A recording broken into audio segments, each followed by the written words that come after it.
Hello. आज के class में स्वागत है सभी को। तो आज हम डिस्कस करेंगे प्लांट किंगडम के बारे में। पिछले क्लास में हमने 5 किंगडम के बारे में डिस्कस ऑलरेडी कर चुके हैं। तो प्लांट किंगडम में अगर हम देखेंगे उसका कैरेक्टर थोड़ा, तो ज़्यादातर प्लांट होते हैं ऑटोट्रॉपिक। ऑटोट्रॉपिक मतलब जिसके इनके अंदर होता है क्लोरोफिल होता है, जिसके थ्रू वो अपना जो भोजन या ग्लूकोज अपने बॉडी के अंदर ही बनाते हैं, प्रोड्यूस करते हैं, और ये अपना फूड खुद ही बनाते हैं सनलाइट को यूज करके, फोटोसिंथेसिस प्रोसेस के द्वारा। और इसमें अगर देखेंगे जो एसेंशियल, ये सबसे ज़्यादा एसेंशियल पार्ट होता है, जो वर्ल्ड है, जो जगत है, पूरी जगत के लिए, क्योंकि ये ऑक्सीजन जगाती है, ऑक्सीजन प्रोवाइड करता है फोटोसिंथेसिस के द्वारा, फूड भी देता है, शेल्टर भी देता है, और ये इकोलॉजिकल बैलेंस करके रखता है। और शेल्टर यानी जितने सारे जीव जंतु होते हैं, वो जो पेड़ों का जो उसका शेडो होता है, उसी शेडो के नीचे रहते भी हैं, और जितने सारे बर्ड्स होते हैं वो वहाँ पे अपना होम की तरह यूज करते हैं जो पेड़ को, जो उसके जो ब्रांचेस को। और अगर हम ये देखेंगे उसको, जो पेड़ होते हैं उनको 5 टाइप से इसे डिवाइड किया गया है, 5 टाइप्स। तो एक तो हो गया थालोफाइटा,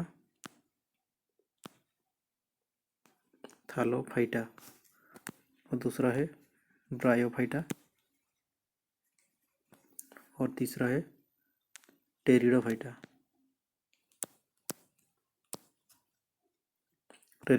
और इसी 3 टाइप के पौधे को कहा जाता है क्रिप्टोगेम यानी जो पेड़ों में फूल, फल या सीड्स नहीं होते हैं, उसे कहते हैं क्रिप्टोगेम। तो उसके बारे में हम देखेंगे। इसमें अगर आप ये क्रिप्टोगेम्स का मतलब होता है जिस पेड़ों में, और जो भी पेड़ होते हैं उनके अंदर सीड्स नहीं होता है, उसे कहते हैं क्रिप्टोगेम जिसके अंदर सीड्स नहीं होता है, और उनके अंदर होता है स्पोर, और स्पोर के थ्रू जो स्पोरुलेशन प्रोसेस होता है, स्पोरुलेशन के द्वारा वो रिप्रोडक्शन करते हैं। और उसी क्रिप्टोगेम के अंदर आते हैं 3, यानी जो मैं बताया है, थालोफाइटा, ब्रायोफाइटा, टेरिडोफाइटा, ये 3 जो टाइप्स का जो पौधे होते हैं, ये इसी क्रिप्टोगेम में आते हैं। और हम थालोफाइटा को देखेंगे। थालोफाइटा में उसका अगर कैरेक्टर देखेंगे, अनडिफरेंशिएट बॉडी होता है उसमें। अनडिफरेंशिएट मतलब आप कौन सा रूट से, कौन सा पार्ट स्टेम, कौन सा लीफ से, ये आपको क्लियरली विजिबल नहीं होगा। सिर्फ एक थालोस होगा, यानी एक तो हो गया जमीन में, ये जमीन हो गई, और जमीन के ऊपर ऐसा कुछ हिस्सा ऐसा आपको दिखाई देगा। बस यही होगा उसका कंप्लीट बॉडी, यानी आपको ये रूट, स्टेम, लीव्स आपको दिखाई नहीं देगा इसमें। तो ये हो गया थालोफाइटा का। एक सिर्फ थालोस ही होता है, ऐसा एक पिंड होता है, पिंड, वही उसका कंप्लीट बॉडी है। तो इसमें आपको क्लियरली कुछ दिखाई नहीं होगा। तो ये सबसे ज़्यादा दिखाई देता है फ्रेश और मैराइन वाटर पे। फ्रेश वाटर, मीठे पानी या समुद्र जल में ये दिखाई देता है। और इसका जो रिप्रोडक्शन होता है वो आसेक्सुअल टाइप का रिप्रोडक्शन होता है। आसेक्सुअल मतलब विदाउट सेक्सुअल ऑर्गन। और वो भी होता है फ्रैगमेंटेशन, बाइनरी फिजन, और होता है स्पोर यानी स्पोरुलेशन। जब भी स्पोर आपको दिखाई देगा, और स्पोर के थ्रू जितने सारे पौधे रिप्रोडक्शन करते हैं, वो जो प्रोसेस होता है वो होता है स्पोरुलेशन।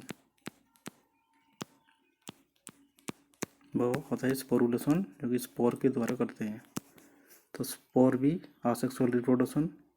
और होता है बाइनरी फिजन मतलब होता है भाग होना या डिवाइड होना। फिजन का मतलब डिवाइड होना, और बाइनरी मतलब 2 भागों में डिवाइड होना। जब 2 भागों में डिवाइड होता है उसे कहते हैं बाइनरी। जब बहुत सारे 2 से ज़्यादा होते हैं वो होता है मल्टी फिजन कहा जाता है उसे, मल्टी फिजन। तो उसके बारे में हम डिटेल में डिस्कस करेंगे और एक दूसरे क्लास में कैसे रिप्रोडक्शन होता है, आसेक्सुअल रिप्रोडक्शन। बस इसमें आप इतना जान लीजिए कि जो थैलोफाइटा होते हैं वो आसेक्सुअल टाइप का रिप्रोडक्शन करते हैं, वो भी फ्रैगमेंटेशन या बाइनरी फ्यूजन या स्पोर। फिर हम आज उसका अगर एग्जाम्पल्स देखेंगे हम, वो एग्जाम्पल हो गया एक तो algae, algae का भी स्पाइरोगाइरा, क्लामिडामनस, इलोथ्रिक्स, सरगासम, और भी होता है क्राडोफोरा,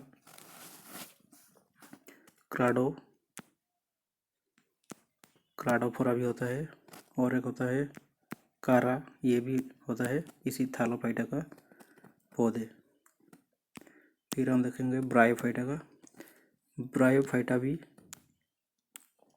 ये भी होता है non vascular plant. Non vascular, vascular मतलब जिस पौधे में जाइलेम या फ्लोएम नहीं होता है उसी पौधे को कहा जाता है नॉन वास्कुलर प्लांट। तो इसी ये जो ब्रायोफाइटा के प्लांट्स होते हैं जितने भी सारे, वो नॉन वास्कुलर होते हैं क्योंकि उसमें जाइलेम भी नहीं होता कि फ्लोएम भी नहीं होता है, और ये ज़्यादातर मॉइस्ट एरिया और शेडी एरिया में पाया जाता है। और इसे amphibians of the plant kingdom भी कहा जाता है। एम्फीबियंस माने उभयचर, क्योंकि ये एक तो थल में रहता है, लेकिन जब उनका रिप्रोडक्शन टाइम आता है वो उसी समय वाटर को नीड करता है, क्योंकि बिना वाटर के वो रिप्रोडक्शन नहीं कर सकता। और उसका रिप्रोडक्शन टाइप भी अगर आप देखेंगे, एक तो सेक्सुअल हो गया और आसेक्सुअल, ये दोनों टाइप से करता है। जो आसेक्सुअल रिप्रोडक्शन होता है वो भी होता है फ्रैगमेंटेशन और स्पोर यानी स्पोरुलेशन। ये दो टाइप का आसेक्सुअल रिप्रोडक्शन यहाँ पे दिखाई देता है। और सेक्सुअल रिप्रोडक्शन को देखिए, गेमेट्स होते हैं, मेल गेमेट्स, फीमेल गेमेट्स, और मेल गेमेट्स फीमेल गेमेट्स को इसी जो ब्रायोफाइटा का पौधे होते हैं इसमें इसे आंथथेरिडियम एंड आर्केकोनियम कहा जाता है। वही मेल गेमेट फीमेल गेमेट को ही दूसरा नाम पे बुलाया जाता है। फिर हम और अगर दूसरा देखेंगे तो हम और दूसरे टाइप का अगर देखेंगे और उसका एग्जाम्पल्स अगर हम देखेंगे वो आ जाएगा मोसेस, ये होगा मोसेस, फोनेरिया, स्फाग्नम, मर्कांसिया, रेक्सिया, ये सारे हो गया ब्रायोफाइटा का। फिर हम आ जाते हैं टेरिडोफाइटा। टेरिडोफाइटा का अगर आपको कैरेक्टरिस्टिक अगर आप देखेंगे, ये फास्ट वास्कुलर प्लांट कहते हैं क्योंकि इसी टेरिडोफाइटा का जितने भी सारे पौधे होते हैं उनके अंदर रूट्स, स्टेम, लीव्स ये आपको क्लियरली विजिबल दिखाई देगा। और ये डैम्प और शेडी एरिया यानी नमी एरिया और छायादार स्थानों पे ये दिखाई देता है जो टेरिडोफाइटा का जितने भी सारे पौधे होते हैं। और ये उनका जो रिप्रोडक्शन का टाइप होता है वो दोनों टाइप का होता है, आसेक्सुअल भी हो सकता है और सेक्सुअल भी। जो आसेक्सुअल का टाइप होता है वो एक तो स्पोर के थ्रू करते हैं, स्पोर यानी स्पोरुलेशन। जब भी आपको स्पोर वर्ड दिखाई देगा उसका जो प्रोसेस होता है रिप्रोडक्शन का बहुत है स्पोरुलेशन। फिर होता है सेक्सुअल रिप्रोडक्शन यानी जहाँ पे मेल गेमेट फीमेल गेमेट्स की ज़रूरत होता है। तो ये दोनों सेक्सुअल और असेक्सुअल दोनों टाइप का रिप्रोडक्शन करता है। और उसका अगर हम एग्जाम्पल से देखेंगे यहाँ पे आ जाएगा, एक तो आएगा नेफ्रोलेपिस, मार्सिलिया, ड्रायोटेरिस व ड्रायोप्टेरिस और एक टेरिस। और भी इसमें है, और एक है फोन भी होता है इसी टेरिडोफाइटा का। तो ये तो सारे होगा टेरिडोफाइटा। फिर हम देखें पानेरोगेम, तो हमने क्रिप्टोगेम, ये तीनों जो हमने डिस्कस किया ये हो गया क्रिप्टोगेम। अब हम डिस्कस करेंगे पानेरोगेम। पानेरोगेम मतलब जिस पेड़ों में या जिस प्लांट्स में फ्लावर भी होते हैं, फ्लावर जिसमें फ्रूट्स भी होते हैं और जिसमें सीड्स भी बनते हैं, तो उसे कहते हैं पानेरोगेम। तो पानेरोगेम में पहले आएगा जिम्नोस्पर्म। जिम्नोस्पर्म को अगर आप देखे होंगे जिम्नोस्पर्म, उसका कैरेक्टर होगा सीड प्रोड्यूसिंग प्लांट्स। और ये एक ऐसा प्लांट्स होता है जिसमें आपको फ्लावर नहीं दिखाई देगा लेकिन सीड्स होता है, और सीड्स के बाहर होता है उसका सीड्स, यानी फलों के फ्रूट के बाहर होता है सीड्स होता है, naked seed, not enclosed in fruits, वो फ्रूट्स के अंदर नहीं होता, बाहर ही होता है। इसलिए जिम्नोस्पर्म, ये जिम्नो का मतलब होता है नेकेड, इसी उसी के नेचर से ही उसका नाम दिया गया है जिम्नोस्पर्म, अनावृत बीजी पौधे। और ये अगर आप देखेंगे उसका कैरेक्टर वुडी होता है, woody mostly trees with needle like lips, उनका जो लिप्स होता है ऐसे एक ऐसा लंबा सा सिरा होगा और इसमें ऐसे ऐसे उसका लिप्स का स्ट्रक्चर ऐसा होता है, ये हो गया उसका लिप्स। और रिप्रोडक्शन अगर देखोगे, ये रिप्रोडक्शन करता है, ये भी दोनों टाइप का, आसेक्सुअल भी सेक्सुअल भी। और आसेक्सुअल का टाइप को देखो वेजिटेटिव प्रोपागेशन, वेजिटेटिव का मतलब होता है किसी भी प्लांट्स पार्ट से, यानी सपोज मैं मान लेता हूँ ये एक लीप्स है, लीप्स का ये जो अगले हिस्सा ये टिप्स होता है, इसी टिप से एक कंप्लीट पौधे में डेवलप्ड होने को कहा जाता है वेजिटेटिव प्रोपागेशन। किसी प्लांट पार्ट से एक कंप्लीट पौधे में कन्वर्ट होने को कहा जाता है वेजिटेटिव प्रोपागेशन। तो ये वेजिटेटिव प्रोपागेशन आसेक्सुअल रिप्रोडक्शन ये करता है, और होता है सेक्सुअल रिप्रोडक्शन, यानी जहाँ पे मेल गैमेट्स फीमेल गैमेट्स, जहाँ पे इसे कौन कहा जाता है, जो मेल कौन फीमेल कौन को यूज करके सेक्सुअल रिप्रोडक्शन भी करता है। और उसका अगर हम देखेंगे एग्जाम्पल्स, एक होता है साइकस, पिनस, गिंको बिलोवा, और होता है देवदार यानी देवदारू जो पौधे होते हैं, ये सारे हो गया जिम्नोस्पर्म का। फिर हम देखेंगे एंजियोस्पर्म में अगर आप उसका कैरेक्टर देखोगे, और जिम्नोस्पर्म में एक फ्लावरिंग प्लांट्स होते हैं, क्योंकि ये जितने भी सारे पौधे होते हैं मैक्सिमम जो पौधे होते हैं वो फ्लावर्स वहाँ पे होता है, तो इसे flowering plants with seeds enclosed in fruits. और जो भी उनका सीड्स बनता है वो जो फ्रूट्स होता है, फ्रूट्स के अंदर बनता है सीड्स। और the most advance and diverse group of plant, और इसी में आपको वेरियस टाइप का प्लांट्स दिखाई देंगे जो एंजियोस्पर्म का पौधे होते हैं। और इसका अगर रिप्रोडक्शन टाइप अगर आप देखोगे, रिप्रोडक्शन एक तो सेक्सुअल भी आसेक्सुअल भी होता है और सेक्सुअल भी होता है।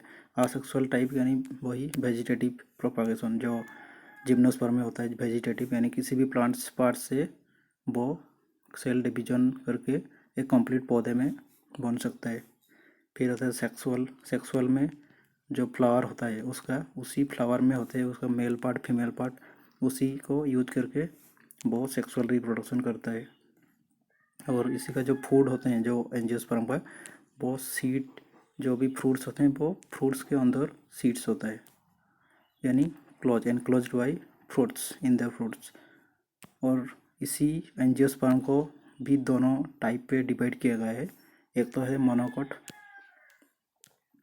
एक मोनोकोट होता है, दूसरा है डाइकोट। मोनो यानी एक, जो साइंस में जो टर्म होता है मोनो, डाई, ट्राई, ये मैंने पिछले क्लास में ही बताया है, ट्राई, टेट्रा, ये मतलब मोनो मतलब होता है एक, डाई मतलब दो, डाई या बाई, फिर उसे ट्राई मतलब होता है तीन, टेट्रा मतलब चार, ऐसे 10 जब आएगा 10 को कहते हैं डेका। तो मोनो का मतलब होता है एक बीजपत्री पौधे, माने जो पौधे होते हैं उसमें एक बीज आपको दिखाई देगा, यानी जब आप राइस देखोगे, राइस से कंप्लीट एक दाना की तरह आपको दिखाई देगा, ये हो गया। फिर मेज, फिर व्हीट को भी आप देखो एक ही दाना से वो बनते हैं, शुगर केन, बनानाज, ये हो गया मोनोकोट। और होते हैं डाइकोट में अगर देखेंगे, डाइकोट का जो बीज होते हैं, अगर आप पॉल्स यानी जो बीज या मूंग दाल को देखोगे, वहाँ पे आपको कंप्लीट दिखाई देगा, वो एक दोनों पार्ट से कनेक्टेड होके एक सीड में एक सीड बनती है। तो इसमें आपको दोनों पार्ट दिखाई देगा, जो भी मूंग दाल है, या पीच, सनफ्लावर या नीम का जो भी सीड होते हैं, तो इसीलिए उसे कहते हैं डाइकोट। फिर हम ये जो मोनोकोडाइकोट होते हैं उसके बारे में हम और एक दूसरे क्लास में डिटेल में देखेंगे। तो हम कुछ ये इंटरेस्टिंग फैक्ट के बारे में डिस्कस करेंगे। तो अगर हम ये क्वेश्चन आएगा कि सबसे स्मॉलेस्ट प्लांट कौन सा है, तो वो हो जाएगा वोल्फिया। वोल्फिया सबसे स्मॉलेस्ट प्लांट होता है, जिससे वाटर मिल भी कहते हैं। फिर अगर ये क्वेश्चन है लार्जेस्ट प्लांट, हो जाएगा सेक्वा सैम्बोर्बिनस। ये तो उसका साइंटिफिक नेम हो गया, लेकिन ये नाम होता है कैलिफोर्निया रेडवुड। ये होता है, ये मैंने पिछले क्लास में बताया था, इसका हाइट लगभग 120 मीटर के आसपास होता है। तो सबसे टॉलेस्ट प्लांट या लार्जेस्ट प्लांट रेडवुड, जो कि आपको ये ऑस्ट्रेलिया, यूएसए, ऑस्ट्रेलिया और यूएसए में दिखाई देगा। फिर आगे फास्टेस्ट ग्रोइंग प्लांट अगर देखोगे वो है बाम्बू। बाम्बू एक प्लांट्स नहीं होता, ये ग्रास होता है, इसे भी आप याद करना, ग्रास। तो बाम्बू होता है सब फास्टेस्ट ग्रोइंग प्लांट। फिर आ जाएगा ओल्डेस्ट प्लांट, अगर पूछेगा क्वेश्चन में, ओल्डेस्ट प्लांट होता है Bristol corn, Bristol corn pine. ये होता है सबसे ओल्डेस्ट, यानी ये लगभग 5000 ईयर्स के एगो, यानी 5000 वर्षों से पहले धरती पे मौजूद है, इसलिए इसे ओल्डेस्ट प्लांट कहा जाता है। और इसका और दूसरा नाम है मेथुसेला, मेथुसेला भी कहा जाता है इसे। फिर हम इसमें थोड़ा डिफरेंशिएट करेंगे कि flowering plant, non flowering plant में, आपको समझने में थोड़ा ईजी हो जाए। यहाँ पे अगर देखोगे ये होगा फ्लावरिंग प्लांट। फ्लावरिंग प्लांट में अगर आप देखो, ये फ्लावर प्रोड्यूस करता है, और इसमें जो सीड्स होता है वो फ्रूट्स के अंदर होता है। और जो नॉन फ्लावरिंग प्लांट्स होते हैं उन वो फ्लावर प्रोड्यूस नहीं करता, और वहाँ पे जो सीड्स भी होता है वो बीज के बाहर, यानी ये फ्रूट्स होगा, फ्रूट्स के बाहर होगा सीड्स ऐसे, और वहाँ पे नहीं तो ये सीड्स होगा, नेकेड सीड, नहीं तो स्पोर होगा। और उसका एग्जांपल होगा एंजियो, जो एंजियोस्पर्म का जितने भी सारे पौधे होते हैं वो फ्लावरिंग प्लांट कहलाते हैं। और उसके बाद एंजियोस्पर्म को छोड़कर जितने भी सारे हो गए क्रिप्टोगम यानी जो थैलोफाइटा, टेरिडोफाइटा, ब्रायोफाइटा, ये सारे, और एक है जिम्नोस्पर्म, ये 4 टाइप के जो पौधे होते हैं ये नॉन फ्लावरिंग प्लांट कहलाते हैं। फिर अगर रिप्रोडक्शन टाइप को देखोगे, जो फ्लावरिंग प्लांट्स होते हैं वो होते हैं सेक्सुअली वो रिप्रोडक्शन करते हैं। फ्लावर्स में उनका मेल पार्ट फीमेल पार्ट होता है, या तो सीड्स के थ्रू वो रिप्रोडक्शन करते हैं। और जो नॉन फ्लावरिंग प्लांट होते हैं वो स्पोर, कॉर्न को यूज करके अपना रिप्रोडक्शन करते हैं। सिर्फ जिम्नोस्पर्म ऐसा एक पौधा होता है जो सीड्स के द्वारा रिप्रोडक्शन भी करता है। फिर आ गया सीड एनक्लोजर। इसमें जो फ्लावरिंग प्लांट होता है उनका जो सीड्स होता है वो फ्रूट्स के अंदर होता है, लेकिन जो नॉन फ्लावरिंग प्लांट है वो सीड्स के बाहर होते हैं, नहीं तो उनके अंदर स्पोर होते हैं। और एग्जांपल जो मूंग, रोज, सनफ्लावर, व्हीट, रोज, ये हो गया फ्लावरिंग प्लांट का। और जो फाइन्स, मोसेस, साइकस, पाइन्स, अलजी, ये सारे हो गया, ये सारे का नॉन फ्लावरिंग है। फिर हम और थोड़ा और डिस्कस करेंगे, largest smallest flower, seed, fruits, ये कौन से होते हैं। ये हो गया। अगर हम देखेंगे फ्लावर का सबसे बड़ा फूल होगा, देखेंगे राफ्लेसिया, सबसे बड़ा फूल राफ्लेसिया होता है। और सबसे छोटा अगर देखोगे, और राफ्लेसिया को भी अगर आप उसका अगर वेट अगर देखोगे वो 7 से 40 केजी के आसपास का होता है ये। और इसमें ये पैरासाइटिक फ्लावर होता है, यानी किसी दूसरे के ऊपर निर्भर करता है अपनी न्यूट्रिशन के लिए। और इसमें आपको लीव्स या स्टेम, रूट नहीं दिखाई देगा। और इसमें एक स्मेल ऑफ रोटेन मील, एक सड़ी हुई मांस की एक दुर्गंध वहाँ से निकलती है, जो जितने भी सारे पॉलिनेटर यानी इंसेक्ट होते हैं उनको अट्रैक्ट करता है। और जब वो उसी फूल के अंदर जाते हैं तो वहाँ पे पहुँच जाते हैं और उसी को ही वो अपने न्यूट्रिशन की तरह यूज करता है। तो ये था राफ्लेसिया, सबसे बड़ा फूल, और ये पाया जाता है rain forest of Indonesia, Malaysia. बस ये आप सिर्फ रीड कर लेना, इतना ज़रूरी नहीं है, बस आप याद रखना कि सबसे बड़ा फूल राफ्लेसिया। फिर उसके बाद स्मॉलेस्ट फ्लावर को देखेंगे, वो हो गया ओल्फिया। ओल्फिया हो गया सबसे छोटा फूल। फिर हम देखेंगे सबसे बड़ा सीड, अगर देखेंगे सबसे बड़ा सीड्स जो होते हैं, सीड होते हैं कोकोडीमर। कोकोडीमर होता है सबसे बड़ा सीड, जिसका डायमीटर को देखोगे जो साइज 50 सेंटीमीटर, 50 सेंटीमीटर लॉन्ग होता है, 50 सेंटीमीटर लंबाई, और वेट होता है 25 के जी के आसपास होता है इसी इसका वेट। और इसे मेच्योर होने में 6 से 7 वर्षों का टाइम लगता है मेच्योर होने में सिर्फ। और ये पाया जाता है सेचेलिस आइलैंड्स में, जो कोकोडीमर का सीड्स होता है। और जो सबसे छोटा सीड्स को देखोगे वो हो गया ऑर्किड सीड्स, सबसे छोटा। फिर हम देखेंगे जो सबसे बड़ा फल, अगर देखोगे फ्रूट्स, लार्जेस्ट फ्रूट हो जाएगा जैक फ्रूट। जैक फ्रूट हो गया सबसे बड़ा फल या फ्रूट्स। और अगर सबसे छोटा फ्रूट्स देखोगे वो हो गया ओल्फिया। ओल्फिया हो गया सबसे छोटा फ्रूट्स। फिर उसका और एक थोड़ा कंपैरिजन टेबल है यहाँ पे। ये जो फ्लावर होता है, सबसे बड़ा फ्लावर राफ्लेसिया, सबसे छोटा हो गया ओल्फिया। फिर जो सीड्स होता है, सबसे बड़ा हो गया कोकोडीमर, सबसे छोटा हो गया ऑर्किड। और जो फ्रूट है, सबसे बड़ा हो गया जैक फ्रूट और सबसे छोटा हो गया ओल्फिया। तो आज का क्लास हम यहीं पे ख़त्म करते हैं।